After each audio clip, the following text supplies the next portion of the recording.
నామానికి మహిమ కలుగును గాక.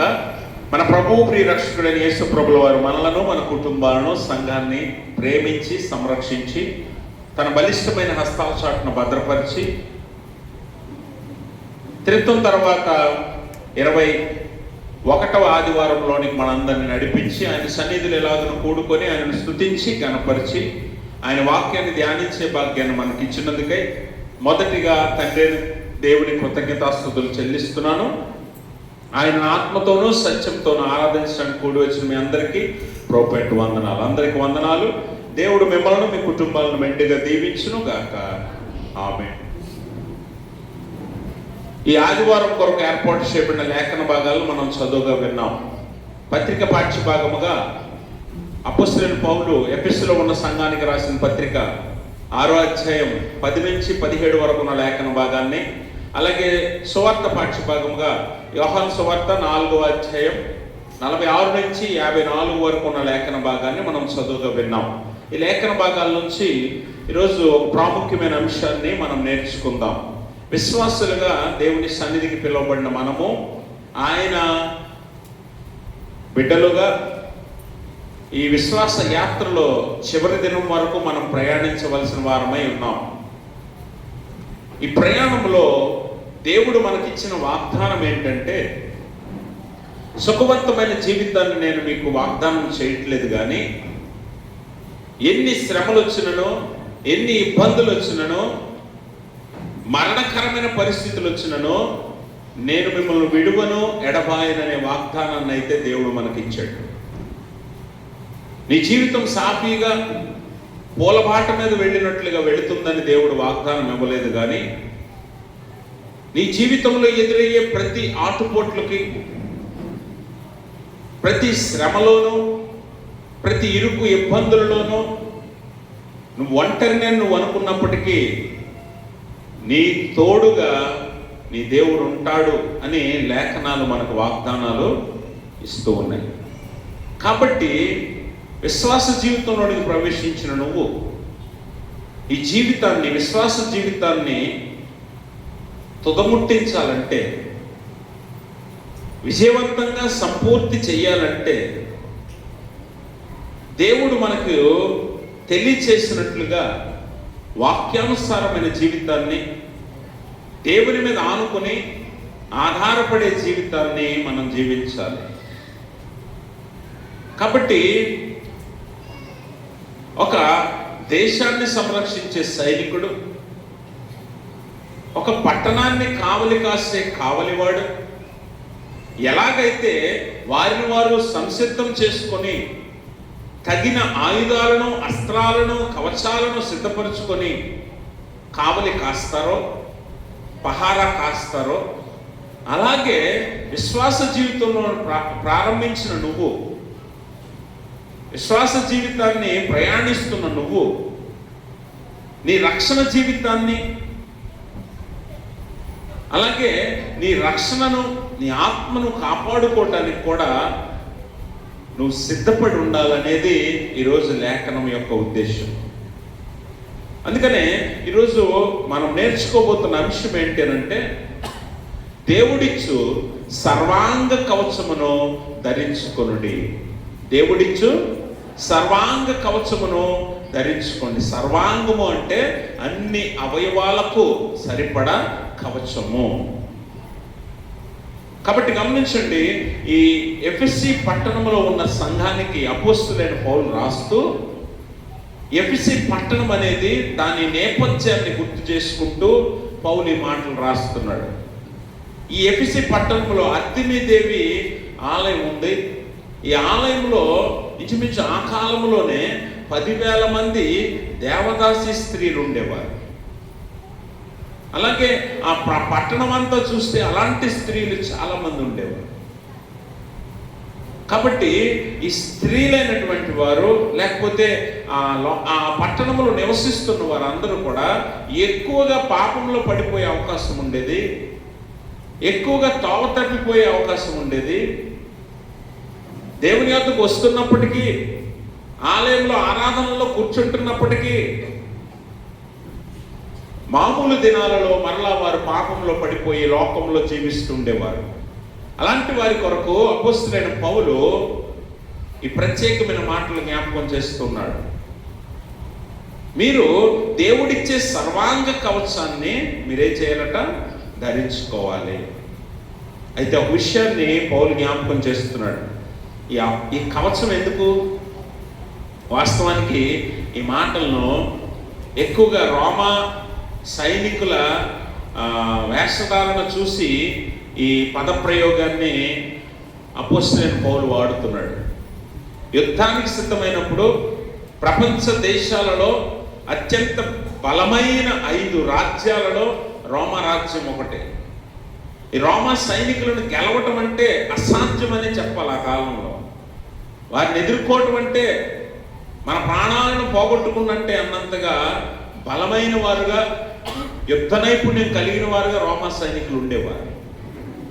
అలాంటి రోమా సైనికుని యొక్క వస్త్రధారణ చూసి పౌలు ఈ ఉపమాన అలంకారాన్ని ఉపయోగిస్తూ ఉన్నాడు. ఇక్కడ ఈ ఉపమాన అలంకారప్రాయంగా ఈ మాటలు తెలియజేస్తున్నాడు. సైనికుడు యుద్ధానికి సిద్ధమైనప్పుడు ఎలా అయితే శిరస్త్రాణము, వాడి అయిన ఖడ్గము, ఒక చేతిలో డాలు, అలాగనే శరీరం అంతటికి ఒక తొడుగు, కాళ్లకు గట్టిగా పట్టి ఉంచే జోళ్ళు లేకపోతే బూట్లు, ఇలాంటివి ఎలా ధరించుకొని యుద్ధానికి సిద్ధపడతారో, ఒక విశ్వాసి అయిన నువ్వు ఆత్మీయ సైనికుడిగా ఇలాగూ సిద్ధపడాలని పౌలు ఎఫెసీ సంఘంలో ఉన్న విశ్వాసులతో పాటు ఈరోజు మనందరికి కూడా జ్ఞాపకం చేస్తున్నాడు. అందుకైతే సైనికుడు ఇహలోక సంబంధమైన యుద్ధం చేస్తాడు. అందుకనే అటువంటి అస్త్రాలను ధరించుకుంటాడు.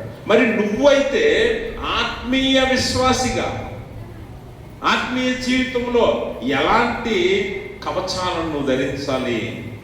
వాస్తవానికి అసలు నువ్వు ఎక్కడ పోరాడుతున్నావు అన్నది తెలియాలి కదా నీకు. ఎవరితో పోరాడుతున్నావు అన్నది తెలియాలి కదా నీకు. ఏమంటే శత్రువు ఎవడో తెలియాలి కదా. అటువైపు నుంచి ఎవడు నిన్ను కొడుతున్నాడో తెలియాలి కదా. అటువైపు నుంచి నీ మీద దాడి ఎవడు చేస్తున్నాడో తెలియాలి కదా. అందుకని పౌలు అంటాడు ఎఫెసీ పత్రికలో మనం చదివినట్లయితే 6వ అధ్యాయం 10వ వచనం చదవండి. అమ్మా, తుదకు ప్రభువు యొక్క మహాశక్తిని బట్టి ఆయన యందు బలవంతులై ఉండుడి, మీరు అపవాది తంత్రములను ఎదిరించుటకు శక్తిమంతులగునట్లు దేవుడిచ్చు సర్వాంగ కవచమును ధరించుకొనుడి. ఏలయనగా మనము పోరాడునది శరీరులతో కాదు కానీ ప్రధానులతోనూ అధికారులతోనూ ప్రస్తుత అంధకార సంబంధులకు లోకనాథులతోనూ ఆకాశ మండలమందున్న దురాత్మల సమూహముతోనూ. ఇప్పుడు చెప్పండి, పౌలు మొట్టమొదటిగా మనల్ని తెలుసుకోమంటుంది ఏంటంటే, నీ పోరాటం ఎవరితో? నీ పోరాటం ఎవరితో? వాస్తవానికి మనము ఎవరితో పోరాడుతున్నాం అన్నది తెలుసుకుంటే కరెక్ట్గా పోరాడచ్చు, పోరాటానికి తగినట్లుగా సిద్ధపడచ్చు. అయితే ఈరోజు అపవాది ఎలాంటి తంత్రములు మన మీద వాడాడంటే చూడండి. అందుకనే అపవాది తంత్రములను అడ్డగించుటకు మీరు దేవుడిచ్చు సర్వాంగ కవచాన్ని ధరించుకోండి అన్నాడు. ఎందుకో తెలుసా? ఆ తంత్రాలు ఎలా ఉంటాయంటే, వాస్తవానికి ఇప్పుడు మొదటి నుంచి మనకు శత్రువు ఎవరండి? ఎవరు? అపవాదేనా? మొదటి నుంచి మనకి శత్రువు ఎవడు? అపవాదే. ఇప్పుడు నువ్వు అపవాదితో పోరాడుతున్నావా? నిజం చెప్పండి. అపవాది ఆ బ్యాటిల్ ఫీల్డ్ మార్చేసాడు. నువ్వు పోరాడాల్సింది, నువ్వు గెలవాల్సింది, నువ్వు ఓడించాల్సింది అపవాది అయితే నువ్వేం చేస్తున్నావు? నీ అక్కతోనో, నీ అన్నతోనో, నీ చెల్లితోనో, నీ తమ్ముడితోనో, నీ తల్లిదండ్రులతోనో, నీ అన్నదమ్ములతోనో, నీ బంధుమిత్రులతోనో పోరాడుతున్నావు నువ్వు జీవితం అంతా. అంటే అపవాది నిన్ను ఎలా భయపరిపించాడంటే, నువ్వు పోరాడాల్సింది నాతో కాదురా, నువ్వు పోరాడాల్సింది నీ బంధుమిత్రులతోనే, నీ రక్త సంబంధులతోనే, నీ స్నేహితులతోనే, నీ పొరుగు వారితోనే. అందుకే ఈరోజు ప్రపంచ దేశాలన్నింటిలో ఎక్కడ చూసినా మనుషులే శత్రువులు.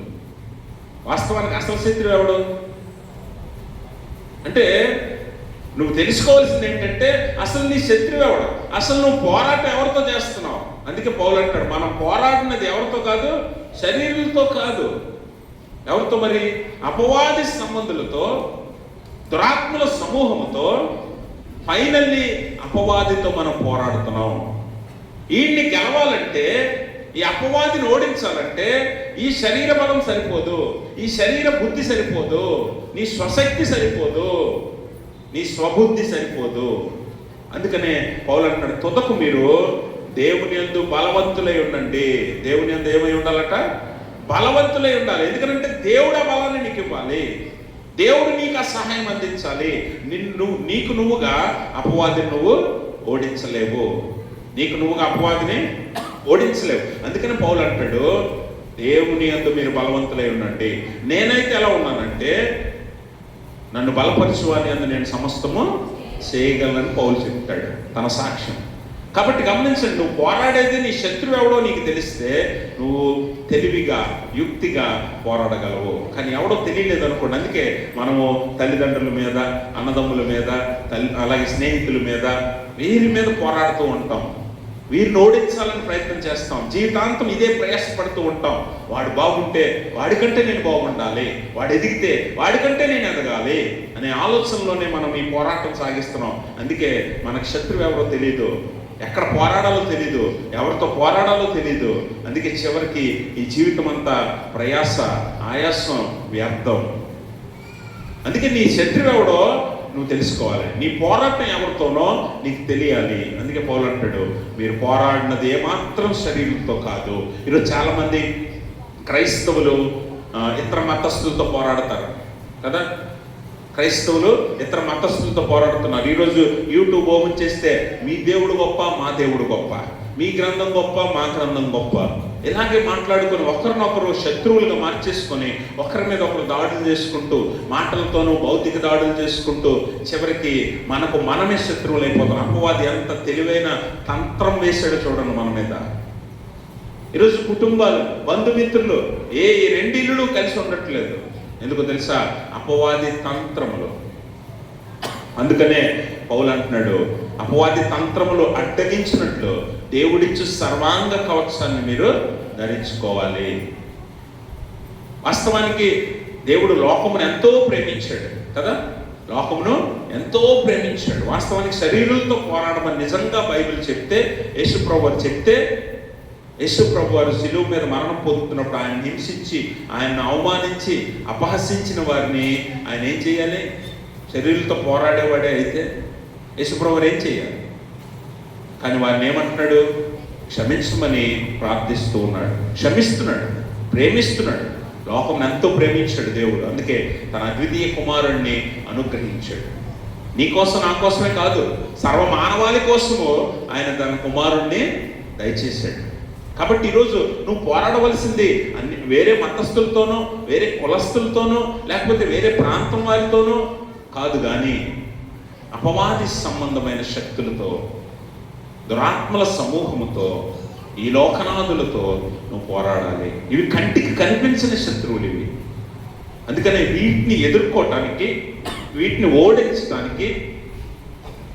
ఓడించడానికి నీకు దేవుడిచ్చే ఈ సర్వాంగ కవచం అవసరము. ఎందుకో తెలుసా?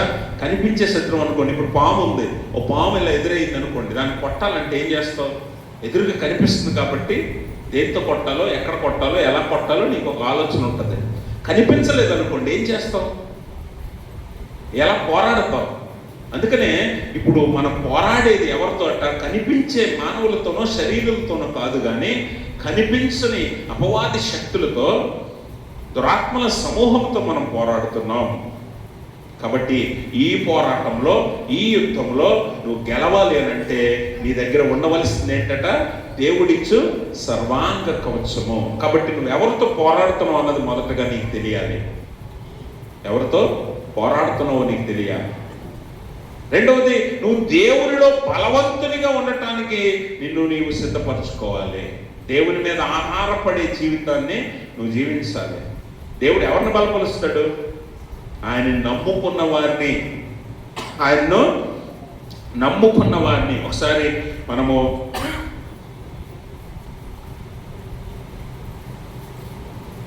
యెషయా గ్రంథం 41వ అధ్యాయము 10వ వచనం చదువుతాం. యెషయా గ్రంథం 41వ అధ్యాయం. అమ్మా, భూదిగంతముల నుండి నేను పట్టుకొని. గమనించారా? ఎవరితో అంటున్నాడు ఈ మాట?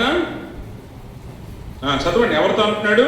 భూదిగంతముల నుండి నేను పట్టుకొని దాని కొనల నుండి పిలుచుకొని వాడా, నీవు నా దాసుడవనియు నేను నిన్ను ఉపేక్షింపక ఏర్పరచుకుంటుననియు నేను నీతో చెప్పి ఉన్నాను, నీకు తోడై ఉన్నాను. భయపడకము, నేను నీ దేవుడినై ఉన్నాను. దిగులు పడకము, నేను నిన్ను. ఎవరిని బలపరుస్తాడట దేవుడు? ఆయన పిలుచుకున్నవాడు. ఈరోజు ఆయన పిలుపును బట్టి సంఘములో చేర్చబడిన నువ్వు భయపడవలసిన అవసరం లేదు, దిగులు పడవలసిన అవసరం లేదు. ఎందుకంటే ఆయన నీకు తోడై ఉన్నాడట, నిన్ను బలపరుస్తాడట. ఆయన ఇచ్చిన వాగ్దానం చూడండి, మనల్ని ఆయన బలపరుస్తూ మనకు ఆయన తోడై ఉండి నడిపిస్తానంటున్నాడు. ఎందుకో తెలుసా? నువ్వు, నేను, మనందరము ఆయన ద్వారా పిలువబడిన వారము. దేవునికి స్తోత్రం. ఆయన మనల్ని పిలుచుకున్నాడు, ఆయన మనల్ని ఏర్పరచుకున్నాడు, ఆయన మనల్ని చేర్చుకున్నాడు, ఆయన మనల్ని ప్రత్యేకపరచుకున్నాడు. అందుకని ఈరోజు ఆయన శరీరం అనే సంఘంలో నువ్వు నేను ఉన్నాం. కాబట్టి నువ్వు భయపడవలసిన అవసరం లేదు, దిగులు పడవలసిన అవసరం లేదు. కానీ ఆయన మీద ఆధారపడితే చాలు, ఆయన నీకు తోడై ఉండి నిన్ను బలపరుస్తూ ముందుకు నడిపిస్తాడు. అందుకని పౌలు అంటాడు, నన్ను బలపరచువాని యందు నేను సమస్తము చేయగలను. ఏదైనా నేను చేయగలను. ఎందుకో తెలుసా?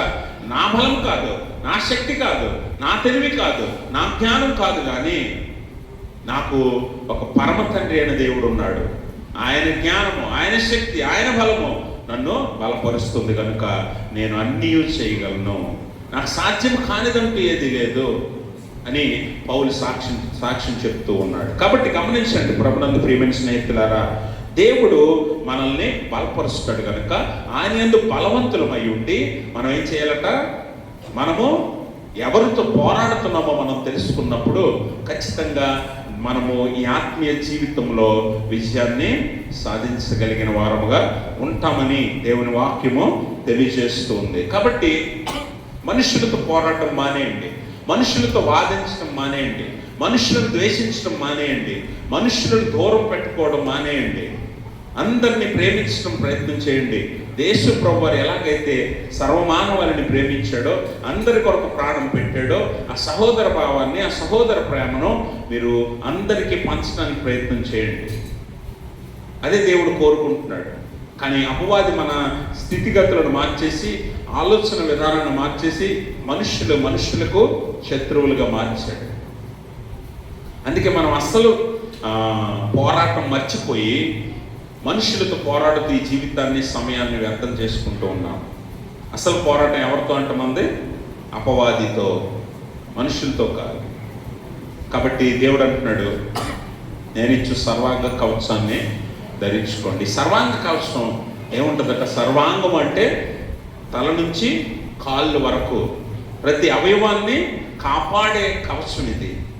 ప్రతి అవయవాన్ని కాపాడే కవచం ఇది. ఈ కవచం నువ్వు ధరించుకుంటే అపవాది నీ మీద ఎటువంటి ఆధిపత్యమో చేయలేడు. అందుకనే ఈ సర్వాంగ కవచంలో ఏముంటాయంట? మొట్టమొదటిగా belt of truth. Belt of truth, సత్యమును దట్టి. వాస్తవానికి దట్టి అంటే చాలా మందికి అర్థం కాకపోవచ్చు. ఇంగ్లీష్లో అయితే బెల్ట్ ఆఫ్ ట్రూత్ అని ఉంటుంది. బెల్ట్ అంటే అర్థమైందా? బెల్ట్ అంటే ఏంటి? ఎక్కడ కట్టుకుంటారు? నడుకే కదా. బెల్ట్ ఎందుకు కడతారు? నడుక్కి ఎందుకు కడతారు? ఎందుకు కడతారు చెప్పండి? నడుంకి ఎందుకు కడతారు బెల్ట్? నడుము కరెక్ట్గా నిలబడడానికి, స్టిఫ్గా నిలబడడానికి. అవునా? అంటే మన బెల్ట్లు కాదు, మన బెల్ట్లు సన్నగా ఉంటాయి, తేలిగ్గా ఉంటాయి. పోలీసు వారి బెల్ట్ చూడండి, మిలిటరీ వారి బెల్ట్ చూడండి, సైనికులు వేసుకునే బెల్ట్లు చూడండి ఎలా ఉంటాయి. ఇంత లావుండి గట్టిగా పట్టుకుంటే నడుము. అవునా? అంటే ఏంటి? బలంగా నిలబడటానికి, బలంగా నిలబడటానికి. మిగిలిన ఆయుధాలు, అస్త్రాలు మనకి సహకరించేలాగా చేసేదేంటి? నడుమే. నడువు లేకపోతే అసలు ఏముంది? నిలబడగలమా? పోరాడగలవా? యుద్ధం చేయగలమా? నడుము లేకపోతే. ఇప్పుడు సైనికుడు ఉన్నాడు, బలమైన అస్త్రాలు వేసుకున్నాడు, పెద్ద చెస్ట్ ప్లేట్ వేసుకుని, చెస్ట్ ప్లేట్, ఈ పైన ఎనపది రేక్ వేసుకున్నాడు, మంచి కిరీటం పెట్టుకున్నాడు, కత్తి పట్టుకున్నాడు, డాల్ పట్టుకున్నాడు. నడుం దగ్గర బలం లేదు. ఏం చేయగలడు? ఏం చేయగలడు? ఏం చేయలేడు. అందుకని సత్యం అనే దట్టి ఒక సైనికుడికి ఎలాగైతే ఒక ఇనప దట్టి ఉంటుందో, నడుమును బలపరుస్తూ యుద్ధంలో బలంగా పోరాడటానికి ఆ దట్టి ఎలా ఉంటుందో బెల్ట్, సత్యం అనే దట్టి నీ నడుముకు ఉండాలంటున్నాడు. ఇది ఆత్మీయ పోరాటం కదా. ఈ పోరాటము శారీరక పోరాటం కాదు కాబట్టి ఈ బెల్ట్ అనేది ఎలాంటిదట, ఏదై ఉండాలంటే సత్యమై ఉండాలి. ఎందుకనంటే నువ్వు ఎవరికి బెండ్ అవ్వకూడదు, ఎవరికి తల ఒక్కకూడదు, ఎవరి ముందు తల ఉంచుకోకూడదు, ఎవరి ముందు తల దించుకోకూడదు. అలా దించుకోకూడదంటే నువ్వు నిలబడాలి, నిటారుగా నిలబడాలి, బలంగా నిలబడాలి, స్థిరంగా నిలబడాలి. నిలబడాలంటే నీ దగ్గర ఏముండాలి తెలుసా? సత్యం అనే దట్టి ఉండాలి. సత్యము మిమ్మల్ని ఏం చేస్తుందట? స్వతంత్రులుగా చేస్తుంది. ఎవరికి తల ఉంచేలా నేను చేయదు. అపవాదికి నువ్వు బానిస కాదు, పాపానికి నువ్వు బానిస కాదు. అందుకే నిన్ను స్వతంత్రులుగా మార్చేది సత్యమే కనుక ఆ సత్యం అనే దట్టి నీ నడుముకు ఉండాలి. అప్పుడు నువ్వు అపవాదిని ఎదిరించడానికి బలంగా నిలబడేవాడిగా ఉండొచ్చు. రెండవది ఏమంటున్నాడు? నీతి అను మైమరవు తొడుగు. నీతి అను మైమరవు తొడుగు. వాస్తవానికి తొడుగు అంటే ఏంటంటే సైనికుడు వేసుకుంటాడు కదా, ఇక్కడి నుంచి కడుపు దాకా, అంటే నడుము వరకు ఒక ఐరన్ రేకు లాంటిది వెనక ముందు ఒక చొక్కా లాంటిది ఉంటుంది కదా, అది తొడుగు అంటే. అర్థమైందా?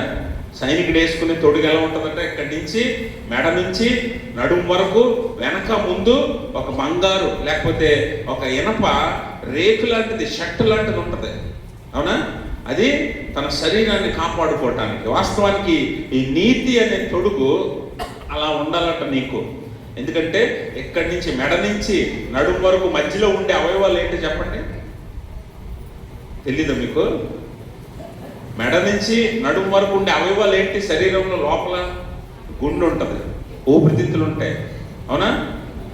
ఇంకా లివర్, కిడ్నీ, ఇవన్నీ చాలా ప్రాముఖ్యం మనిషి బ్రతకటానికి. అవునా కదా? అందుకని ఇక్కడి నుంచి నడుము వరకు ఆ తొడుగు, ఇనప తొడుగుని వారు ధరిస్తారు. ఆ అవయవాల్లో ఏది పాడైనా ప్రాణం పోతుంది. అందుకని వాటికి ఏమి కాకుండా తొడుగు ఎలా వేస్తారో సైనికులు.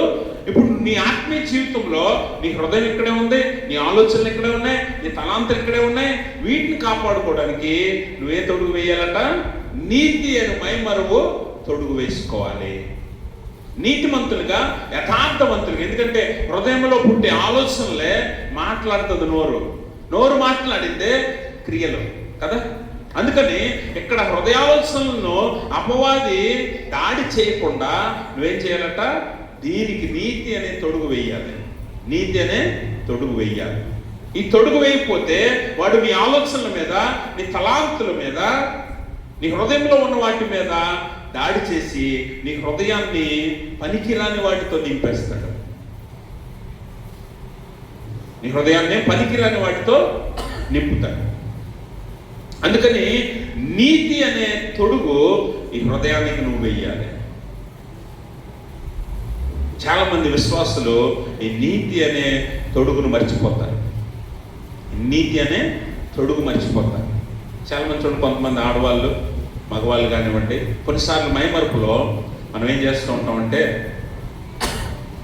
బట్టలన్నీ వేసుకున్న తర్వాత మనం రోజు వాడే కొన్ని విషయాలను, కొన్ని వస్తువులను మర్చిపోతూ ఉంటాం. కొన్ని వస్తువులను ఇప్పుడైతే చాలామంది ఆడపిల్లలు కానివ్వండి, యవనస్తులు కానివ్వండి, బట్టలు వేసుకున్న తర్వాత చాలామంది చున్నీలు మర్చిపోతారు పైన. అవునా? అసలు కొంతమంది చున్నీలు వేసుకోరు, చున్నీలు తీసేస్తున్నారు. అసలు కొంతమంది ఇప్పుడు డ్రెస్సింగ్ స్టైలే మార్చేశారు. అఫ్కోర్స్ బట్టలు ఎలాంటివైనా పక్కన పెట్టండి, కానీ కొన్ని మనం మర్చిపోతున్నాం కదా. అలాగే చాలామంది క్రైస్తవులు, నేటి క్రైస్తవులు నీతి అనే తొడుగు మర్చిపోతున్నారు. అందుకే మన జీవితాల్లో నీతి ఉండదు, యథార్థత ఉండదు, నిజం ఉండదు మన జీవితాల్లో కదా. దేవుని వాక్యం అంటది, నీతి కొరకు ఆకలి దప్పులు గలవారు ధన్యులు. నీతి కొరకు ఏం కలిగి ఉండాలంట? అవసరమైతే నీతి కొరకు అన్నం మానేస్తావా? నీతి కొరకు తాగడం మానేస్తావా? నీతి కొరకు ఆకలి దప్పులు కలిగి ఉంటావా? బతకడం ఎలాగైనా బతికేయాలి కాబట్టి అవసరమైతే నీతిని పక్కన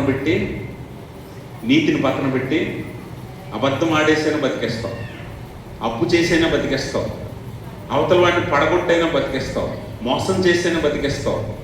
ఏదోలో బతకాలి. చాలామంది క్రైస్తవులు తీరిదే. పేరుకి క్రైస్తవులే కానీ చాలామంది నీతిని మర్చిపోతున్నారు, యథార్థతను మర్చిపోతున్నారు. ఇవి మర్చిపోయి బ్రతుకుతున్నారు చాలామంది. గమనించండి, ఒకవేళ నీతి అనేది నీ జీవితంలో లేకపోతే అపవాది నీ హృదయం అనే అవయవం మీద, నీ హృదయంలో ఉన్న తలాంతుల మీద, హృదయంలో ఉన్న ఆ విలువైన వాక్యం మీద దాడి చేసి దాన్ని తీసి పరేస్తాడు. అప్పుడు నువ్వు అపవాది చెప్పిన మాటలతోనో లోకంలో ఉన్న వాటితోనో నీ హృదయాన్ని నింపేస్తావు. దానివల్ల నువ్వు నష్టపోయే ప్రమాదం ఉంది. దేవుని వాక్యం అంటుంది, ఈరోజు క్రైస్తవుల మాటలు వేరు, బతుకులు వేరు. చాలామంది మాటలు ఒకటే, బ్రతుకులు ఒకటే. దేవుని వాక్యం అంటే నీతిమంతుడు తన ద్రవ్యాన్ని, గట్టిగా చెప్పట్లేదు ఆ చివరి మాట, నీతిమంతుడు తన ద్రవ్యాన్ని కానీ వడ్డీకి ఇస్తాడు, బతకాలి కదా. నీతిమంతుడు మాట ఇచ్చి నష్టం వచ్చినను మాట తప్పడం, కానీ మనం తప్పుతాం, బతకాలి కదా. యేసుప్రభు వారు ఎలాంటి వాడు తెలుసా? నీతిమంతుడు. యేసుప్రభు వారు ఎలాంటి వాడు? నీతిమంతుడు. ఆయన అంటున్నాడు, చెప్పిన మాట ఖచ్చితంగా నిలబెట్టుకునే దేవుడు మన దేవుడు. వాగ్దానం చేసినవాడు, నమ్మదగినవాడు. ఆయన అంటున్నాడు, ఈ దేవాలయాన్ని పడగొట్టండి, 3 దినాల్లో లేపి చూపిస్తానన్నాడు. అన్నట్టుగానే మాట మీద నిలబడి 3వ దినం లేచి చూపించాడు. ఆయన నీతిమంతుడు కనుక అందరికీ సవాల్ వేస్తున్నాడు. ఆయన అందరికి ఒక ప్రశ్న వేసాడు. ఆయన, నాలో పాపం ఉన్నదని మీలో ఎవడైనా స్థాపించగలడా? ఎవడు స్థాపించలేకపోయాడు ఇప్పుడు దాకా. కాబట్టి గమనించండి, నీతిమంతునిగా బతకడానికి అవసరమైతే ఆకలి దప్పులు కలిగి ఉండవు, నిన్ను దేవుడు ఓదారుస్తాడు. నీతిగా జీవించడానికి, యథార్థతతో జీవించడానికి, ఉన్నది ఉన్నట్టుగా జీవించడానికి, అబద్ధం ఆడకుండా జీవించడానికి ప్రయత్నం చేయి. క్రైస్తవుల్లో ఈ గుణాలే దేవుడిని మెప్పిస్తాయి. దేవుడు కోరుకుంటున్నావు కూడా ఇవే. నువ్వు తెచ్చే అర్పణలు, నువ్వు తెచ్చే కానుకలు, నువ్వు ఇచ్చే డొనేషన్లు, లేకపోతే నువ్వు చేసే పరిచర్య, లేకపోతే ఆదివారపు ఆరాధనలో నువ్వు గడిపే సమయము దేవుణ్ణి మెప్పించదు. కానీ యథార్థతతో, నీతితో దేవునితో నువ్వు గడిపినప్పుడు అవే దేవుడిని మెప్పిస్తాయి, నీ అందు దేవుడు ఆనందించేలా చేస్తాయి. కాబట్టి నీతి అనే తొడుగు మర్చిపోవద్దు. నీతి అనే తొడుగు మర్చిపోవద్దని ఈ అపోస్తలుడైన పౌలు జ్ఞాపకం చేస్తూ ఉన్నాడు. అందుకనే యేసు ప్రభువారు కూడా నీతిని కవచంగా ధరించాడట. యెషయా గ్రంథం 59వ అధ్యాయం 17వ వచనంలో,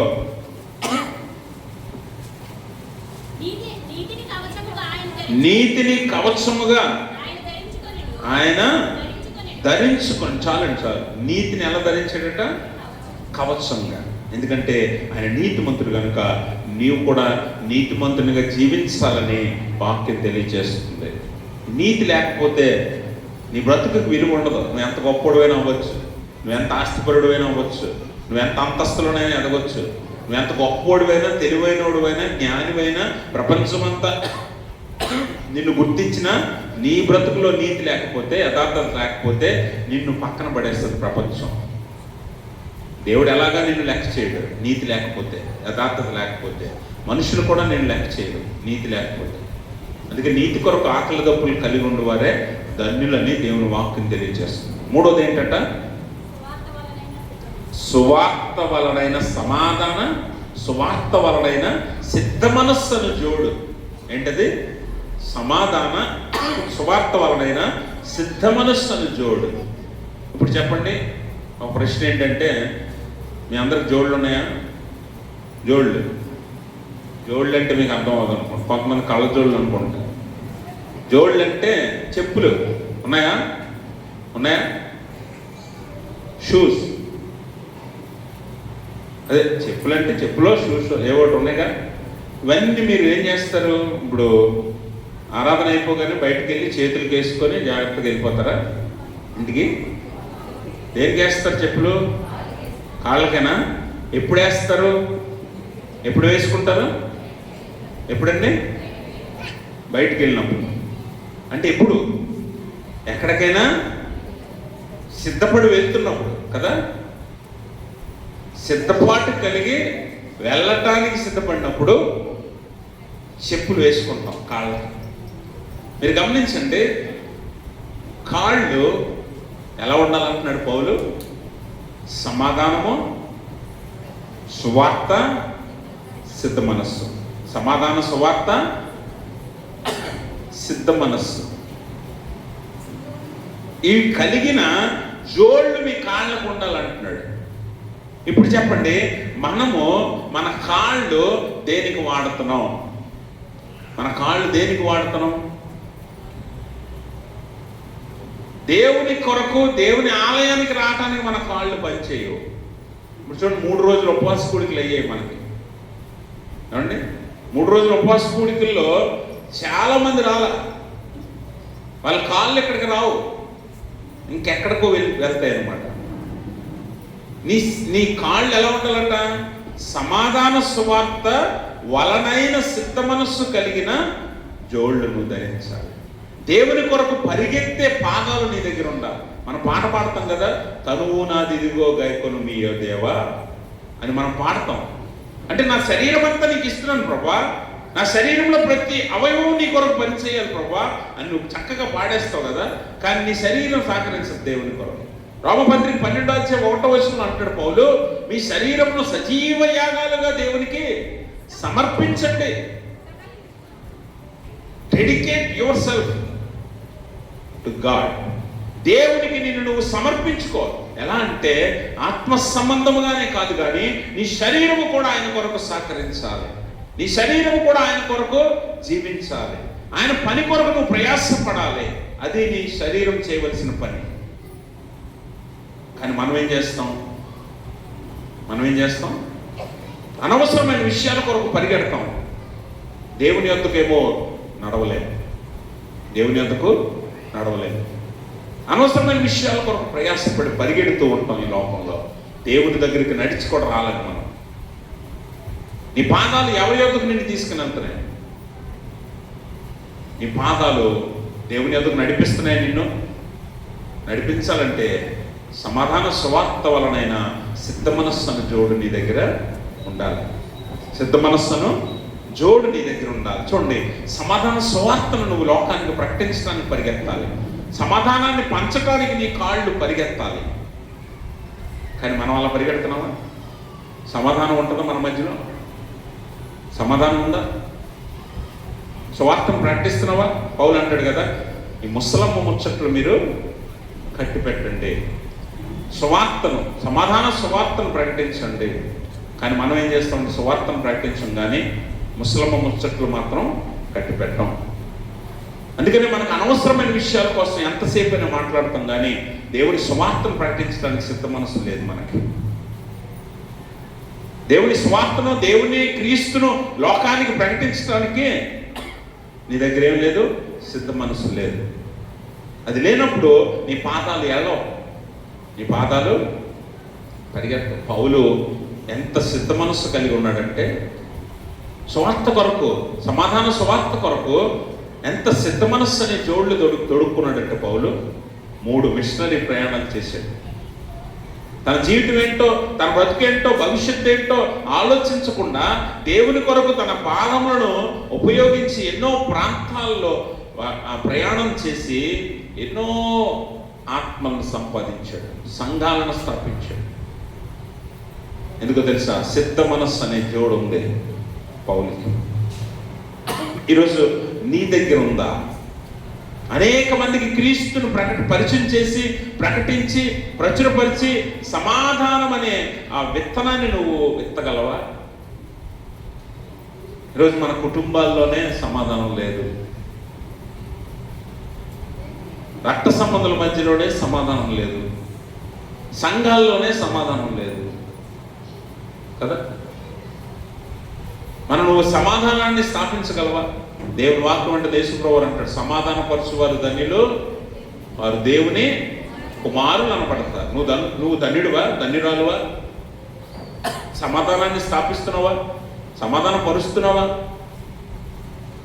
సమాధానాన్ని విత్తుతున్నావా? ప్రకటిస్తున్నావా? సువార్తను బోధిస్తున్నావా? నీ దగ్గర అది లేనప్పుడు దేవుని కుమారులుగా, కుమార్తెలుగా మనం ఉండలేము. అందుకనే సమాధాన స్వార్థ వలన సిద్ధ మనస్సు అనే జోడు, అంటే దేవుని కొరకు సిద్ధమైన మనస్సు కలిగిన జోడు నీ పాదాలకు ఎప్పుడు ఉండాలి. దేవుని కొరకు పనిచేసే అవయవాలు నువ్వు కలిగి ఉండాలి. ఆయన కొరకు అవసరమైతే పరిగెత్తుకొని వెళ్ళే ఆ పాదాలు నీ దగ్గర ఉండాలి. కాబట్టి గమనించండి, సమాధాన స్వార్థ వలనైనా సిద్ధ మనస్సు అనే జోడు నీ దగ్గర ఉండాలి అని పౌలు అంటున్నాడు. అలాగే తర్వాత ఏమంటున్నాడంటే విశ్వాసం అనే ఇది చాలా చాలా ప్రాముఖ్యమైనది. విశ్వాసం అనే డాలు చాలా ప్రాముఖ్యం. ఎందుకంటే మీరు గమనించండి, ఒక సైనికుడి చేతిలో ఒక చేతిలో ఖడ్గం ఉంటుంది, ఒక చేతిలో డాలు ఉంటుంది. అవతల వాడు మనతో పోరాడుతున్నప్పుడు అవతల వాడు కొట్టే దెబ్బలు మనం తట్టుకొని ఎదిరించి మనం తిరిగి కొట్టాలి. ఇది యుద్ధ నీతి, యుద్ధ కళ. అవునా? యుద్ధంలో జరిగేది ఇదే కదా. ఇద్దరు సైనికులు పోరాడుతున్నప్పుడు వారి ఇరువుల చేతుల్లో ఒక చేతిలో ఖడ్గము, ఇంకో చేతిలో డాలు ఉంటుంది. ఖడ్గంతో అవతల వాడి మీద దాడి చేస్తూ, డాలుతో అవతల వాడి దాడిని అడ్డుకుంటారు. అంతేనా? ఇప్పుడు విశ్వాసం అనే డాలు నీ దగ్గర ఎందుకు ఉండాలంటే, అవతల వాడి దాడిని కూడా మనం అడ్డుకొని మనం పోరాడాలి, లేకపోతే మనం బతకం. సైనికుడు అవతల వాడిని కొట్టేస్తే సరిపోదు, అవతల వాడు కొట్టే దెబ్బలను కూడా తట్టుకో, లేదంటే ఇద్దరికి సమానంగా దెబ్బలు తగులుతాయి, ఇద్దరు చనిపోయే ప్రమాదం ఉంది. అవతల అపవాదిని ఓడించాలి, మనం రక్షించబడాలి, మనం చనిపోకూడదు. అవునా? లోకంలో చాలా మంది ఒక సామెత వాడుతూ ఉంటారు, విజయమో వీరస్వర్గమో కదా. అంటే నువ్వు గెలవాలి, ఖచ్చితంగా గెలిచి అవతల వాడిని ఓడించాలి, నువ్వు బ్రతకాలి. ఇది నువ్వు చచ్చిపోకూడదు. అలా చచ్చిపోకూడదంటే నీ దగ్గర ఉండాల్సింది ఏంటంటే విశ్వాసం అనే డాలు, షీల్డ్ ఆఫ్ ఫెయిత్. షీల్డ్ ఎందుకు పనిచేస్తట? చూడండి, ఆ మధ్య కరోనా వచ్చినప్పుడు కోవిషీల్డ్ అని ఒక మందు వచ్చింది, టీకా. షీల్డ్ అని అంటున్నాడు దేనికంటే నిన్ను రక్షించడానికి, ప్రొటెక్షన్, నిన్ను కాపాడటానికి చుట్టూ ఒక గాడ్లా పనిచేస్తుంది. డాల్ అనేది అదే. విశ్వాసం అనే డాల్ నీ దగ్గర ఉండాలి. ఎందుకంటే అపవాది ఏం చేస్తాడంటే నీ విశ్వాసం మీద కొడతాడు, నీ నమ్మకం మీద కొడతాడు. నువ్వు నమ్మింది అబద్ధం అని నీకు చూపిస్తాడు. అప్పుడు నీకేం కలుగుతుందంటే సందేహం వస్తుంది. అప్పుడు నీకేమొస్తుందంటే భయం వస్తుంది. కొన్ని సందర్భాల్లో మనం భయపడుతుంటాం. భయపడినప్పుడు విశ్వాసమే నీకు బలాన్ని ఇస్తుంది.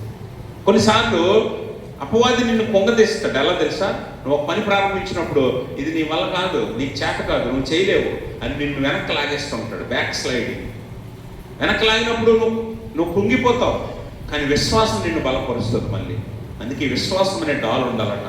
అపవాది అగ్ని బాణంలో నువ్వు ఎదుర్కోవాలంటే ఈ డాలు, విశ్వాసం అనే డాలు నీ దగ్గర ఉండాలి. ఎందుకంటే విశ్వాసం లేకుండా దేవునికి ఇష్టడై ఉండట అసాధ్యం. కనుక విశ్వాసం అనే డాలు చాలా ప్రాముఖ్యం. ఎందుకంటే నీకు హాని కలగకుండా నీ చుట్టూ గాడ్ చేస్తుంది విశ్వాసం. ఈ విశ్వాసం లేకపోతే నువ్వు యుద్ధంలో గెలవలేవు, పోరాడలేవు. కాబట్టి విశ్వాసం అనే డాలు నీ దగ్గర ఉన్నప్పుడట, ఆ విశ్వాసం అనే డాలుతో అపవాది యొక్క దాడిని నువ్వు అడ్డుకోగలుగుతావు. మొదటి దశలోనికి పత్రిక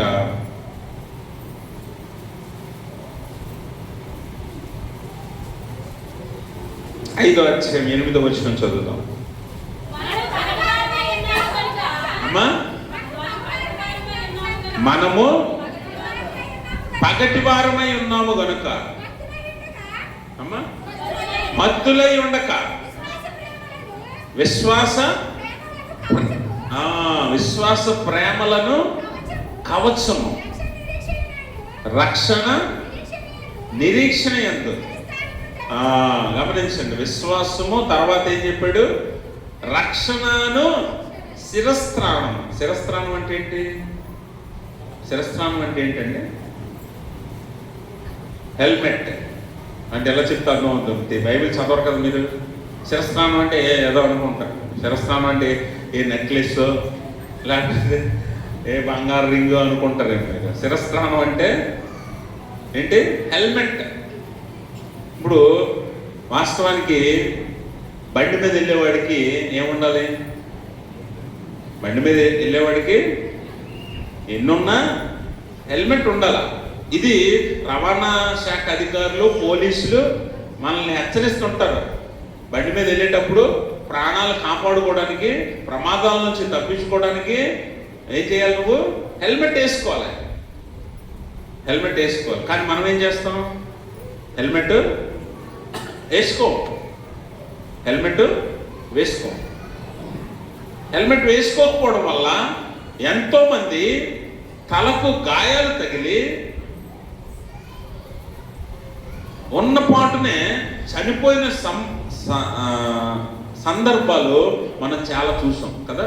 ఎన్నోసార్లు పేపర్లో చదువుతాం, టీవీల్లో చూస్తాం, న్యూస్లో చదువుతాం. అంటే తలకి హెల్మెట్ ఎంత రక్షణ ఇస్తుందో అలాంటి రక్షణ శిరస్త్రాణాన్ని మీరేం చేయాలట? ధరించుకోవాలి. ఇప్పుడు చెప్పండి, హెల్మెట్ దేన్ని కాపాడుతుంది? దేన్ని కాపాడుతుంది? దేన్ని చెప్పండి? మామూలుగా మనం బండి మీద వెళ్ళేటప్పుడు వేసుకునే హెల్మెట్ దేన్ని కాపాడుతుంది? హెల్మెట్ వేసుకుంటే చేతులకు దెబ్బలు తగలవా? తగిలితే తగలవా? కాళ్ళకు తగలవా? కానీ హెల్మెట్ దాని పని ఏంటి? ఏం రక్షించడానికి హెల్మెట్? తలే. అవునా? తలే ప్రాముఖ్యం. తలని కాపాడటానికి హెల్మెట్ ఎలా ధరించమంటున్నారో, ఎందుకంటే తల మీద ఏ దెబ్బ తగిలినా ఆన్ స్పాట్ చనిపోతాం. కాలు ఇరిగినా, చెయ్యి ఇరిగినా బతకొచ్చాము. ఇప్పుడు ఆత్మీయంగా ఆలోచన చేస్తే పౌలు ఏమంటున్నాడంటే రక్షణను శిరస్త్రాణం వేసుకోండి అంటే రక్షణ, సాల్వేషన్, హెల్మెట్ ఆఫ్ సాల్వేషన్ మీరు ధరించుకోవాలి. అంటే మీ తల మీద ఏముండాలంటే రక్షణ, రక్షించబడిన హెల్మెట్, శిరస్త్రాణం మీ తల మీద ఉండాలి. ఇప్పుడు చెప్పండి, తలను కాపాడుతుంది కదా. తలలో ఏముంటాయి? తలలో ఏముంటాయి? తలలో తలాంతులు ఉంటాయి. బ్రెయిన్ అంట, అందులోనే తలాంతులు ఉంటాయి. అవునా? తలలో ఏముంటాయి? తలాంతులు ఉంటాయి. అలాగే నువ్వేం చూడాలో చూపించే కళ్ళు ఉంటాయి. నువ్వేం మాట్లాడాలో మాట్లాడే నోరు ఉంటుంది. నువ్వేం వినాలో వినే చెవులు ఉంటాయి. ఇది కదా తల అంటే.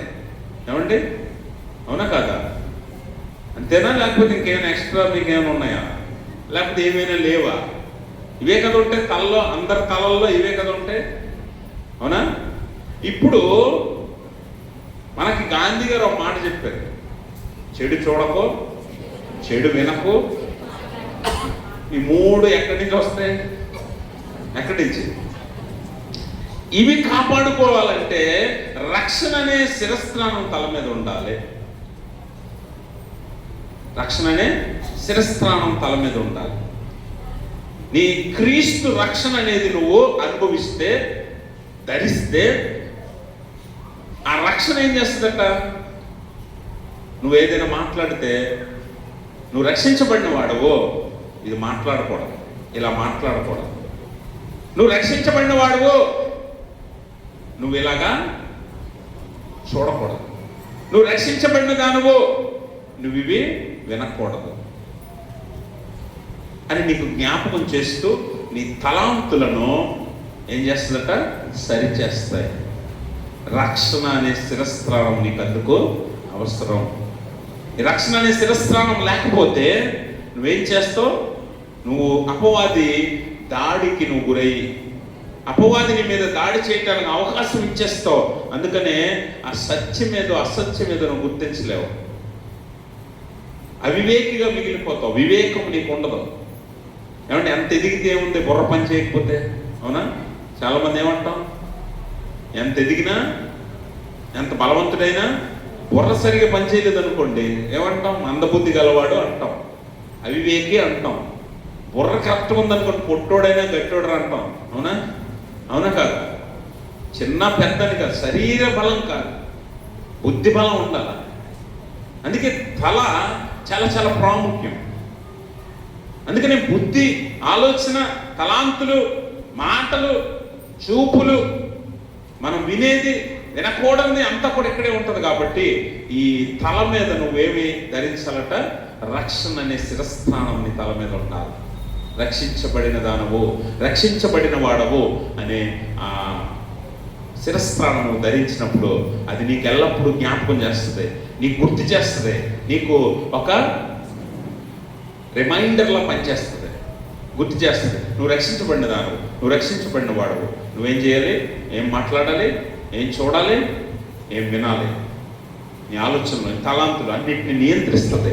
ఎలాగ నిన్ను నడిపించాలో అలాగా నడిపిస్తుంది. కాబట్టి గమనించండి, ఈ రక్షణ అనే శిరస్థానంతో పాటు ఏముండాలట? స్వోర్డ్ ఆఫ్ స్పిరిట్, వాక్యమును ఆత్మఖడ్గము. వాక్యం అనే ఆత్మఖడ్గం. మీరు ఎప్పుడైనా గమనించారా? మన వీధుల్లో కొంతమంది కొట్టుకుంటూ ఉంటారు, గొడవలు అవుతూ ఉంటాయి, తిట్టుకుంటూ ఉంటారు, తెలుసు కదా? కొంతమంది అన్నారు కదా సైలెంట్గా వింటున్నారు. మీరే అన్నాను అనుకోండి, ఊరుకోండి పాస్టర్ గారు, మేము గొడవలు ఆడటం ఏంటి, మేము కేకలేయడం ఏంటి, మేము కొట్టుకోవడం ఏంటి అని అంటారు. అందుకే వీధుల్లో అన్నాను. మనకు తెలుసు కదా, గొడవలు కొత్త ఏం కాదు కదా, మనకి చాలా చూస్తాం, చేస్తాం, గొడవల్లో ఉంటుంటాం మనం. ఇప్పుడు చూడండి, అవతల వాడు నువ్వు తిట్టుకుంటున్నారు లేదా కొట్టుకోవడానికి సిద్ధంగా ఉన్నారు, ఇద్దరు చేతుల్లో ఏమీ లేదనుకోండి, భుజాలు ఇలా ఎగరేసుకుని ముందుకు వెళ్ళిపోతుంటాం. ఆ అవతల వాడి దగ్గర కత్తితో కర్ర ఉందనుకోండి, ఒకరిని ముందు పెట్టి ఆడ వెనకాల దాకుంటాం మనం. అవునా? అంటే ఆయుధం ఉన్నవాడి దగ్గరికి తొందరగా ఎవడ వెళ్తాడా? దేవుడికి స్తోత్రం. ఆయుధం ఉన్నవాడి దగ్గరికి ఎవడ వెళ్ళదు తొందరగా. ఇప్పుడు యేసు ప్రభు వారు వాక్యం ద్వారా మనకు జ్ఞాపకం చేస్తున్న మాట ఏంటంటే, నేను మీకు వాక్యం అనే ఆత్మ ఖడ్గం ఇచ్చాను. ఇది ఎలాంటి ఖడ్గం అంటే, లోకంలో సైనికుడు వాడే ఖడ్గం లాంటిది కాదు, కానీ ఇది రెండంచుల వాడిగల బలమైన ఖడ్గం. ఇది అపవాదిని ఎదిరించగలదు, ఛేదించగలదు, ఓడించగలదు. ఈ వాక్యం మత్తయి సువార్త 4వ అధ్యాయంలో యేసు ప్రభువు వారు వాడింది ఇదే, ఆత్మ ఖడ్గం. వాక్యం అనే ఖడ్గం వాడి అపవాదిని ఓడించాడు. అపవాది పారిపోయాడు. ఈ ఖడ్గం ఎలాంటిదట? అపవాదిని కూడా జయించగలదు. ఈ ఖడ్గం నీ చేతిలో ఉండాలి. చాలా మందికి వాక్యం తెలియక ఈరోజు వాక్యం అనే ఖడ్గం మన దగ్గర లేక, అంటే వాక్యం మీ చేతిలో ఉండాలి అంటే దాని అర్థం ఏంటంటే బైబిల్ పట్టుకొని 24 గంటలు తిరగమని కాదు. తిరుగుతారు కొంతమంది, కానీ లోపల ఏముందో తెలియదు. వాస్తవానికి ఆ వాక్యం అనే ఖడ్గము మీ చేతిలో ఉండడం అంటే, వాక్యం మీ హృదయంలో, మీ ఆలోచనలో, తలాంతుల్లో ఉండాలి. దాన్ని ధ్యానిస్తూ ఉండాలి. వాక్యం తెలిసిన వాడు ఎవరినైనా ఎదిరించగలడు, అపవాదితో సహా. ఈరోజు చాలా మందికి వాక్యం తెలియక విశ్వాసం చాలా మంది ఏం చేస్తున్నారంటే, ఎవరేం చెప్పినా వినేస్తున్నారు, ఎవరేం చెప్పినా నమ్మేస్తున్నారు, ఎవరేం చెప్పినా వెంబడిస్తున్నారు. వాక్యం నిజంగా నీకు తెలుసు అనుకో, వాక్యాన్ని వెంబడిస్తావు, వాక్యమైన దేవుణ్ణే వెంబడిస్తావు, వాక్యాన్నే ఆచరిస్తావు, వాక్యం ఎలా చెప్తుందో అలాగే జీవిస్తావు. కానీ వాక్యం నీకు తెలియదు అనుకోండి, ఏం చేస్తావు? నీకు నచ్చినట్లుగా, లేకపోతే ఎవడైనా చెప్తే అది విని అలాగ నువ్వు చేయడానికి ఇష్టపడతావు. గమనించండి ప్రభునందు ప్రియమైన స్నేహితులారా, వాక్యం నీకు తెలిసినప్పుడు వాక్యాన్ని వెంబడించడానికి నువ్వు ఇష్టపడతావు, మనుషుల మాటలను కాదు. ఈరోజు అందుకే ఎవరేం చెప్పినా నమ్ముతున్నారు, ఎవరేం చెప్పినా వెంబడిస్తున్నారు చాలామంది విశ్వాసం. అందుకే కదా మనకి ఇప్పుడు నూళ్ళు, ఈ కర్చీఫ్లు, లేకపోతే ఇంక చాలా వచ్చాయి ఈ మధ్య, తెలుసా? ఈ మధ్య ఇంకా చాలా వచ్చాయి. నూళ్ళు, కర్చీఫ్లే కాదు, ఆఖరికి పెన్న మీద కూడా పేర్లు రాసుకుంటున్నారు, పెన్నల మీద కూడా. అంటే దేవుడి పేరున్న పెన్నతో పరీక్ష రాస్తే పాస్ అయిపోతుంది, ఫస్ట్ వచ్చేస్తుంది, ఫస్ట్ ర్యాంక్ వస్తుంది. మరి అందరికి రాదే, అదే పేరు, అదే పెన్నులు కొనుక్కొని వెళ్తారు కదా, మరి అందరికీ రావాలి కదా. పెన్నులు ఏంటి, ఆఖరికి బట్టల మీద కూడా, బట్టలు, టోపీలు, పెన్నులు, నువ్వు ఇంకేది వాడితే అన్నింటి మీద ఆ పేర్లు ఉంటాయి. అంటే అది నమ్మితే నువ్వు వాక్యం తెలియని దానిగా, తెలియని వాడిగా ఉన్నావు. నీకు వాక్యం తెలియదు. వాక్యం ఎక్కడ ఉండాలి? బట్టల మీద, గొడ్ల మీద కాదు, నీ హృదయం మీద ఉండాలి. హృదయం అనే పలకం మీద రాయమని వాక్యం చెప్తుంది. అది నీకు నిజంగా తెలుసు అనుకో, హృదయం మీదే రాసుకుంటావు, పలకల మీద, లేకపోతే ఈ వస్తువుల మీద కాదు. వస్తువుల మీద కాదు. చాలామంది ఏం చేస్తుంటారంటే, ఒక నమ్మకం ఏంటంటే, మనం ఒక బండి కొనుక్కున్నాం అనుకోండి, బండి మీద వాక్యం రాస్తాం. ఒక కారు కొనుక్కున్నాం అనుకోండి, కారు మీద వాక్యం రాస్తాం కదా. అంత మాత్రాన ఆ కారు, బండు ఇంకా జీవితాంతం నీకు ఉపయోగకరంగా ఉండాలంటే ఉంటుందా? అది ఒక వస్తువు అంతే, ఎంతకాలం పనిచేయాలో అంతకాలం పనిచేస్తే ఆగిపోతుంది. వాస్తవానికి నువ్వు చేయాల్సిన పని ఏంటి? బళ్ళు మీద, ఇళ్ల మీద కాదు రాయాల్సిందే, నీ హృదయం అనే పలక మీద రాసుకోవాలి వాక్యం. నీకు నిజంగా వాక్యం తెలుసుంటే ఇవన్నీ కూడా నువ్వు వెంబడించవు, ఇవన్నీ కూడా వెంబడించవు. అందుకని నీకు మూఢనమ్మకాల్లోకి వెళ్ళిపోతున్నావు విశ్వాసంలో. ఎందుకంటే వాక్యం ఎరుగున వారు, అపవాది అలా దాడి చేస్తున్నాడు మీ మీద. ఇది కరెక్టే, అది కరెక్టే అనిపిస్తాడు.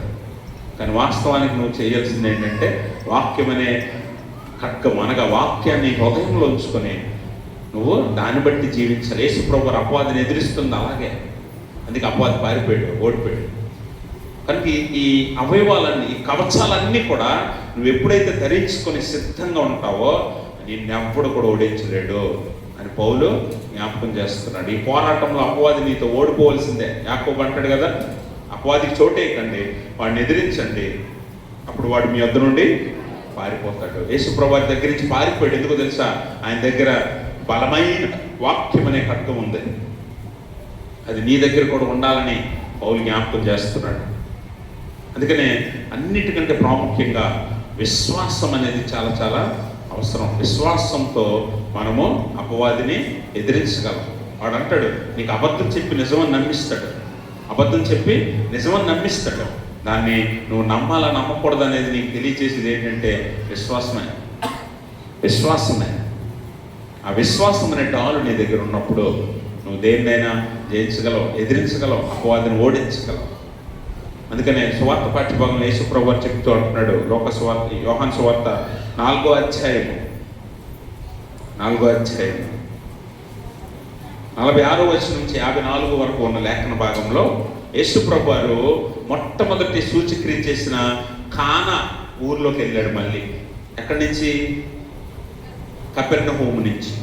ఎక్కడి నుంచి? కపెర్నహూము నుంచి కానా వెళ్ళాడు. అయితే కానా వెళ్ళిన తర్వాత అక్కడ ఉన్న ఒక ప్రధాని కుమారుడు ఏ స్థితిలో ఉన్నాడు? రోగి అయి ఉన్నాడు, చనిపోవడానికి సిద్ధంగా ఉన్నాడు. అప్పుడు ఆ ప్రధాని యేసుప్రభు కానాలో ఉన్నాడని తెలుసుకొని పరిగెత్తుకుంటూ ఆయన దగ్గరికి వచ్చాడు. ఏమంటే మీ కుమారుడికో కుమార్తెకో ఒంట్లో బాగోలేదు, ప్రాణాపాయ స్థితిలో ఉన్నారు, నీ కాళ్ళు చేతులు ఆడతాయా?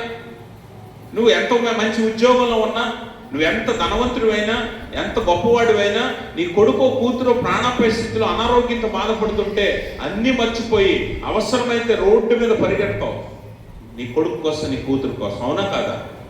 అవునా? దేవునికి స్తోత్రం. అందరూ దేవునికి స్తోత్రం. అంటే అలాంటి ప్రేమ, తల్లిదండ్రులు పిల్లల ప్రేమ. అలాగే ఈ ప్రధాని అనేవాడి కుమారుడు రోగి అయి ఉండి ప్రాణాపాయ స్థితిలో ఉంటే తన స్థితి, గతి, ఉద్యోగం, పరిస్థితి అన్ని మర్చిపోయి తన కొడుకును కాపాడుకోవాలనే ఆశ, కోరిక, తన కొడుకు మీద ఉన్న ప్రేమ ఏం చేసిందట? యేసుప్రభు కానా వచ్చాడని తెలిసి పరిగెత్తుకుంటూ అక్కడికి వెళ్ళాడు ఈ ప్రధాని. అక్కడ యేసు ప్రభువు వారితో మాట్లాడుతూ అంటున్నాడు. చదవండి. 47వ వచనం. యేసు యూదయ నుండి గలిలయకు వచ్చిన అతడు విని ఆయన యొద్దకు వెళ్ళి తన కుమారుడు చావసిద్ధమై ఉండెను గనుక ఆయన వచ్చి అతన్ని స్వస్థపరచవాలని వేడుకుంటున్నాడు. కాలు పట్టుకొని బతిమాలేలాగా వేడుకుంటున్నాడు ఈ ప్రధాని. ఎందుకంటే ఆ ప్రధానికి తెలుసు కానా వివాహంలో ఈయన చేసిన అద్భుతం. అర్థమైంది మీకు? విందు ప్రధాని అంటాం కదా, అక్కడ చాలా మంది ప్రధానులు ఉండొచ్చు. అందులో మరి ఏ విషయమైనా ఒక అద్భుతం జరిగితే ఒక దగ్గర ఆగదు కదా, ఊరంతా వెళ్తుంది అది కదా. అలాగే ఈ ప్రధానికి కూడా తెలిసింది కానా వివాహంలో యేసు ప్రభువు చేసిన మొదటి సూచక్రియ. అది విని ఆయన యొద్దకు పరిగెత్తుకుని వచ్చాడు. వచ్చి ఆయన వేడుకుంటున్నాడు, నా కుమారుడు చావసిద్ధమై ఉన్నాడు, రెడీ టు డై. కొద్ది క్షణాల్లోనూ కొన్ని గంటల్లోనూ చనిపోతాడు. నువ్వు నాతో వచ్చి నా కుమారుని బ్రతికించు ప్రభువా అని యేసుప్రభువుని వేడుకుంటున్నాడు. యేసుప్రభువు ఏమంటున్నాడు? యేసుప్రభువు అంటున్నాడు, సూచక్రియలను మహత్కార్యములను చూడకుంటే మీరెంత మాత్రం నమ్మరని అతనితో పాటు అక్కడ ఉన్న అతనితో పాటు అక్కడ ఉన్న గలిలయ వారందరితో యేసుప్రభువు చెప్తున్న మాట ఏంటంటే, సూచక్రియలు మహత్కార్యాలు చూడకుండా మీరు నమ్మట్లేదు అంటే మీ దగ్గర ఏం లేదు, విశ్వాసం లేదు. యేసుప్రభువు ఇక్కడ చెప్పదలిచిన పాఠం ఏంటో తెలుసా? అద్భుతాలు, స్వస్థతలు, ఆశ్చర్యకార్యాలు, మహత్కార్యాలు చూసి మీరు నమ్మాల్సిన పని లేదు, మాట చాలు. దేవునికి స్తోత్రం. అందుకనే ఆ ప్రధానితో యేసుప్రభువు ఏమంటున్నాడంటే, నువ్వు వచ్చి నా కుమారుని స్వస్థపరచంటే యేసుప్రభువు ఏమన్నాడంటే, మహత్కార్యాలు సూచక్రియలు చూస్తే కానీ మీరు నమ్మట్లేదు కదా, నువ్వు వెళ్ళిపో, నీ కొడుకు స్వస్థపరచబడ్డాడనే ఒక మాటతో ఆయన అద్భుతం చేసి చూపిస్తున్నాడు. అంటే ఏం చేయాలంటే, ఈరోజు యేసుప్రభువు మనకు నేర్పుతున్న పాఠం ఏంటో తెలుసా?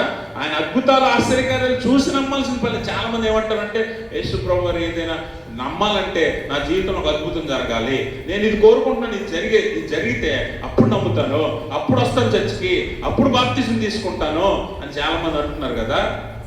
The word is enough. దేవుని మాట చాలు నమ్మటానికి. నీ దగ్గర అట్టి విశ్వాసం ఉందా? నీ దగ్గర అలాంటి విశ్వాసం ఉందా? ఆయన మాట చొప్పున నువ్వు వెళ్ళిపోగలవా? ఆయన మాట చొప్పున ముందుకు వెళ్ళగలవా? ఆయన మాట చొప్పున నువ్వు చేయగలవా? ఈ విశ్వాసం కావాలంటాడు యేసుప్రభువు. అద్భుతాలు చూస్తే నువ్వేంటి ఎవడైనా నమ్ముతాడు, అవునా కాదా? నువ్వే నమ్మాలా? అద్భుతాలు చూస్తే ఎవడైనా నమ్ముతాడు. అద్భుతాలు చూస్తే అన్నిటి కూడా నమ్ముతాడు, దేవుని దగ్గరికి వస్తాడు. నువ్వెప్పుడు నమ్ముతావు? నువ్వేం చూసి నమ్ముతావు? మాట చాలు. అందుకనే యేసుప్రభువు ఏం చేస్తున్నాడంటే, ఆయనకి సమయం అడ్డు కాదు, స్థలం అడ్డు కాదు, అలాగే ఆయనకి ఏది కూడా ఆయన ఆపలేదు అద్భుతం చేయటానికి. అందుకే చూడండి, ఆయన అక్కడికి వెళ్ళలేదు, ఆ పిల్లవాడిని చూడలేదు, ముట్టుకోలేదు, కానీ మాటతో ఎక్కడి నుంచే కానా నుంచే ఆయన అద్భుతం చేస్తున్నాడు. అంటే ఎంత ఆశ్చర్యకరుడో చూడండి. అంటే ఆయనకి ఏది కూడా అడ్డు రాదు ఆయన అద్భుతం చేయటానికి. అయితే ఆయన మనకు నేర్పుతున్న పాఠం ఏంటంటే, ఆయన మాట చొప్పున విశ్వాసం ఉంచాలి. నువ్వు అద్భుతాలు జరిగాయేనో, స్వస్థతలు జరిగాయేనో. అందుకని ఈరోజు చూడండి ఎంత గుడ్డిగా విశ్వాసులు మారిపోయారంటే, అక్కడికి వెళ్తేనే అద్భుతం జరుగుతుంది, అక్కడికి వెళ్తేనే స్వస్థత వస్తుంది, ఇన్ని వారాలు అయితేనే అద్భుతాలు జరుగుతాయి. టైం, ప్లేస్ ఇవన్నీ కూడా మనం నిర్ణయించుకుంటున్నాం. కానీ దేవుడికి పరిధి లేదు, ఆయనకి పరిధులు లేవు. అక్కడ 7 వారాలు వెళ్తే జరుగుతుంది. టైం పెట్టుకుంటాం, స్థలం పెట్టుకుంటున్నాం. దేవుడికి స్థలంతో పని లేదు, సమయంతో పని లేదు, అవునా కదా? నేను డైరెక్ట్గా చెప్తున్నాను, మీరు ఏం చేస్తున్నారో మాకు తెలియదే ఏంటి? అవునా? 7 వారాలు ఎవరు నడుపుతున్నారో, ఎక్కడ ఉంటున్నారో నాకు తెలీదా? చెప్పండి, ఎక్కడెక్కడికి వెళ్తున్నారో నాకు తెలీదా? తెలుసు. నాకు మిమ్మల్ని ఉద్దేశించే నేను చెప్తున్నాను, మారండి అని, ఎప్పటికైనా బుద్ధి తెచ్చుకోండి అని నేను మీకే చెప్తున్నాను. కాబట్టి గమనించండి, మీరు నవ్వుకొని వదిలేసి వెళ్ళిపోవడానికి కాదు ఇది నేను చెప్పేది, మారడానికే. స్థలంతో పని లేదు, సమయంతో పని లేదు. దేవుడికి చెయ్యాలనుకుంటే ఎక్కడైనా చేస్తాడు, ఎప్పుడైనా చేస్తాడు దేవుడు. అందుకే ప్రధానితో ఆ మాట చెప్తూ ఆయన చేసిన అద్భుతం ఈరోజు మనందరికీ ఒక పాఠం. ఆయన ఏం చేస్తున్నాడు? అద్భుతం చేస్తున్నాడు. అయితే విశ్వాస పరీక్ష పెడుతున్నాడు అక్కడ. ఇప్పుడు నమ్మాడు, నువ్వు వెళ్ళిపో, నీ కుమారుడు స్వస్థపరచబడ్డాడు. ప్రభు నేను వెళ్ళను, ఎందుకంటే నా కొడుకు బాగుపడతాడు లేదో, నేను ఇంటికి వెళ్ళేసరికి చచ్చిపోతే మళ్ళీ నువ్వు ఇక్కడ ఉండవు, మళ్ళీ నేను ఎత్తుక్కుంటూ నేను రావాలి అనే సందేహం లేదు ప్రధానికి. మన దగ్గర చాలా సందేహాలు ఉంటాయి ఇలాంటివి. ఇప్పుడు ఆ మాట చొప్పున యేసుప్రభు మాట చొప్పున నమ్మి వెళ్ళిపోయాడు అక్కడికి ప్రధాని. వెళ్తుంటేనే దారి మధ్యలో ఎదురయ్యారు సేవకులు. ఏమంటున్నారు? యజమానుడా, నీ కుమారుడు స్వస్థపరచబడ్డాడు. అప్పుడు ఈ ప్రధానికి ఆసక్తి పెరిగింది. ఎందుకో తెలుసా? మాట ఇచ్చాడు కదా అక్కడ ఒక వ్యక్తి. యేసుప్రభు ఒక మాట ఇచ్చాడు, ఏంటంటే నువ్వు వెళ్ళిపో, నీ కుమారుడు స్వస్థపరచబడ్డాడు. అక్కడ యేసుప్రభు వారు ఎప్పుడైతే ఆ మాట ఇచ్చాడో ఆ కుమారుడు స్వస్థపరిచబడిన సమయం కూడా అదే. అది విందు ప్రధాని తెలుసుకొని ఏమంటున్నాడు చూడండి అక్కడ, ఏ గంటకు వాడు బాగుపడసాగినని వారిని అడిగినప్పుడు వారు నిన్న 1 గంటకు జ్వరం వారిని విడిచినని అతనితో చెప్పిరి. నీ కుమారుడు బ్రతికి ఉన్నాడని యేసు తనతో చెప్పిన గంట అదే అని తండ్రి తెలుసుకొనెను గనుక. ఇప్పుడు ఏం చేశాడు తండ్రి? ఆ ప్రధాని ఏం చేశాడట? అతడును అతడి ఇంటి వాడు. ఇప్పుడు ఒక ప్రశ్న అడుగుతాను నేను. క్రిస్మస్ వస్తుంది కదా వచ్చే నెల, చివరి మాట చెప్పి ముగించేస్తాను, సమయం అయితే. క్రిస్మస్ వస్తుంది కదా వచ్చే నెల. ఇప్పుడు ఇక్కడ ఉన్న స్త్రీలే ఎక్కువ మంది ఉన్నారు కదా. మీరందరూ మీ భర్తలు సంపాదించిన జీతంతోనో, లేకపోతే వ్యాపారం చేసి తెచ్చిన డబ్బుతోనో, కూలి పని చేసి తెచ్చిన డబ్బుతోనో, పండగ సంవత్సరానికి ఒకసారి వస్తుంది కాబట్టి ఈసారి గట్టిగా కొందామని ఒక 10,000 పెట్టి పట్టుచీర కొన్నారు. మీరు 10,000 పెట్టి పట్టుచీర రేపు 25, 26 తారీఖున వేసుకొని చచ్చిపోద్దామని సిద్ధపడ్డారు. కరెక్ట్గా 25 తారీఖు వచ్చేసరికి నీ దగ్గరే బట్టలు ఉన్నాయి, నీ కొడుక్కి లేదు, నీ కూతురికి లేదు, నీ భర్తకి లేదు. ఏం చేస్తారు? వాళ్ళకేమో బట్టలు లేవు, కొత్త బట్టలు. నీ దగ్గర మాత్రం పట్టుచీర 10,000 రూపాయలు పట్టుచీర ఉంది. ఏం చేస్తావు? ఇది ప్రశ్న. ఇంటికి వెళ్ళి ఆలోచన చేయండి. నువ్వు ఒక్కదానిగా కొత్త బట్టలు కట్టుకుంటే సరిపోద్దా? నీ పిల్లలు కట్టుకోవద్దా? నీ భర్త కట్టుకోవద్దా? నీ భార్య కట్టుకోకూడదా? నీకేమనిపిస్తుంది? పండక్కి 10,000 అక్కర్లా, 1,000 రూపాయలు చాలు. కానీ కుటుంబం అంతా కట్టుకోవాలని ఉంటుందా లేదా? అదే కదా మీ ఆశ. అలా కాదంటే మీరు మంచోళ్ళు కాదు, అసలు మంచోళ్ళే కాదు అసలు మీరు. అంతే కదా. ఇప్పుడు రక్షణ దేవుడిచ్చే సర్వాంగ కవచం నీకుంది, నీ పిల్లలకు లేదు, నీ భర్తకు లేదు. ఇప్పుడేం ఆలోచిస్తావు? ఇప్పుడేం చేస్తావు? 10,000 పెట్టి చేరేందుకంటే 10,000 పెట్టి నలుగురు కొనుక్కుందాం అని చెప్తావు కదా నువ్వు తెలివిగా. ఇప్పుడు సర్వాంగ కవచం, దేవుడిచ్చే సర్వాంగ కవచం నీకొక్కదానికే ఉండి నీ పిల్లలకు నీ భర్తకు లేదనుకోండి, లేదా నీ భార్యకు నీ పిల్లలకు లేదనుకోండి, కొన్ని పిల్లలకు తల్లిదండ్రులకు లేదు, తల్లిదండ్రులకు పిల్లలకు లేదు. ఏం చేస్తావు? బట్టలు ఎలా అయితే బలవంతంగా అందరికీ ఉండేలా చేస్తావో, ఈరోజు రక్షణ అందరికీ కలిగినట్లు దేవుడిచ్చి సర్వాంగ కవచం నీ కుటుంబం అంతా వేసుకుందా లేదా? ఈ ప్రధాని ఏం చేస్తున్నాడో తెలుసా? నేను అద్భుతమైన దేవుణ్ణి కలుసుకున్నాను, ఆయన మాట చాలు, ఆయన నన్ను అద్భుతం చూసేలా చేశాడు, ఆ దేవుణ్ణి నేను నమ్ముతున్నాను కాబట్టి నేనొక్కడిని నమ్మితే సరిపోదని ఏం చేశాడు? 53వ వచనం చూడండి, 54వ వచనం, 53.